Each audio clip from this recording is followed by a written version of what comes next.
Here's my plan to dismantle the deep state. The deep state. The deep state is real in America. The deep state.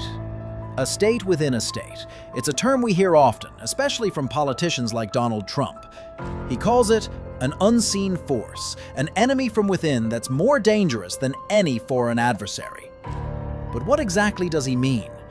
Is the deep state just a political myth, or a dark reality casting a shadow over democracy?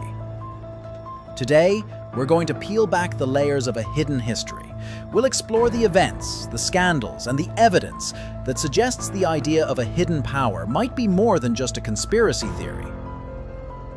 Will totally obliterate the deep state. The term deep state wasn't created by Trump.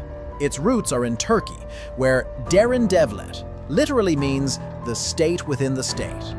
It refers to a clandestine network of military, police, and even criminal elements operating outside the law, determining who holds power and which direction a country takes. But the idea of a hidden power has been around much longer. In medieval Europe, people accused witches and devil worshippers of secretly controlling the world. By the 18th century, suspicion shifted to the Freemasons and the Illuminati, secret societies believed to be capable of toppling kingdoms and the church. Today, that shadow falls on government agencies, the military, and even international bodies. But the big question is, does the United States, a beacon of democracy, also struggle with the grip of a deep state, or are they its source? The story of America's deep state begins with World War II. The critical situation forced the U.S. to create the OSS, Office of Strategic Services, an intelligence agency tasked with espionage, sabotage, and propaganda. They experimented with bizarre weapons, infiltrated enemy territory, and spread false rumors. This was the early face of modern intelligence, without limits, without rules. After the war, President Harry Truman disbanded the OSS. He feared it would become an American version of the Gestapo. But the Cold War with the Soviet Union changed everything. In 1947, Truman signed the establishment of the CIA, Central Intelligence Agency. A secret machine was born. During the Cuban Missile Crisis in 1962, the world was on the brink of annihilation. President Kennedy was pressured to attack, but that night, he left the White House. He went to a cocktail party in Georgetown, where he met with the people who truly held power. High-ranking CIA officials, a former ambassador to the Soviet Union, and even a Supreme Court justice. This was the Georgetown clique, an elite circle not elected by the people, yet wielding more influence than the official cabinet. The crucial decision on the most dangerous night in nuclear history wasn't made in the White House. It was made in a living room, among a handful of powerful people operating in the shadows. This is where the face of the deep state began to take shape. From its inception, the CIA showed its teeth. They operated behind the scenes, intervening in elections in Italy, overthrowing Iranian Prime Minister Mohammad Mossadegh, and even ousting Guatemalan President Jacobo Arbenz, simply because his policies threatened a US company. In Indonesia, the CIA backed the overthrow of President Sukarno in 1966, an event that led to the slaughter of millions.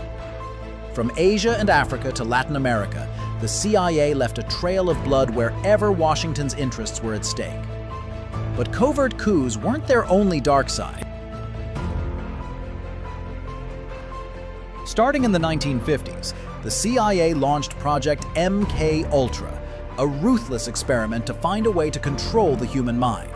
They gave LSD to subjects without consent, tortured prisoners, and even used civilians as guinea pigs. In the public sphere, Operation Mockingbird recruited hundreds of journalists to spread government-friendly narratives. The FBI and CIA wiretapped the phones of activists and prominent figures like Martin Luther King Jr. For 3 decades, all of this went on in silence. There was no transparency, no accountability. In 1975, America's dark secrets began to leak. A special committee was formed, led by Senator Frank Church of Idaho. Their mission? to investigate the abuses of power by the CIA, FBI, and NSA.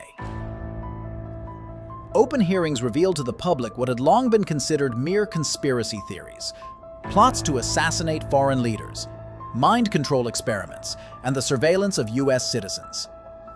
The Church Committee exposed the secret Family Jewels documents and Operation Chaos, a program that spied on anti-war movements.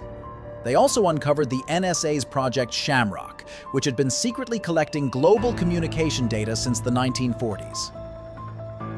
For a time, these beasts were tamed, but history shows that after the tragedy of 9/11, they rose again.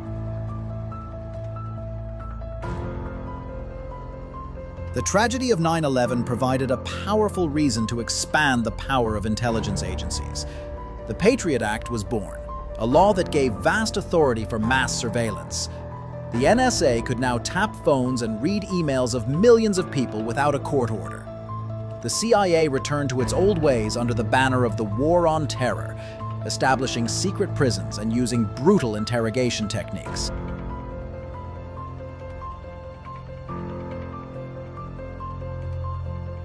But the bigger the secret, the harder it is to keep.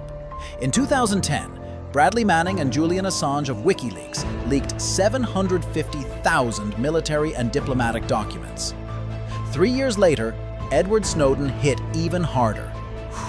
He handed over classified NSA documents to The Guardian, proving the agency was tapping global communications, from ordinary citizens to foreign heads of state.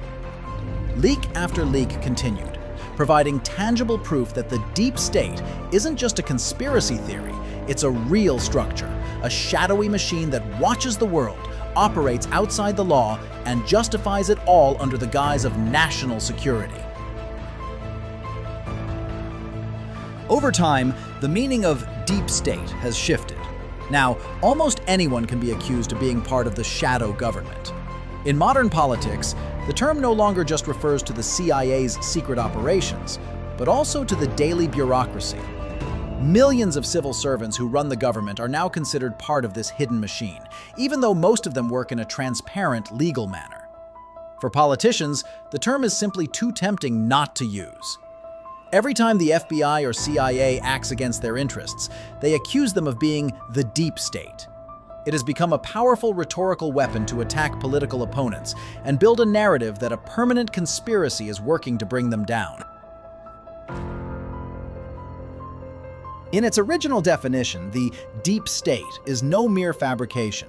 Its traces are in documents that were eventually declassified, from secret CIA coups and NSA mass surveillance to the FBI's covert operations.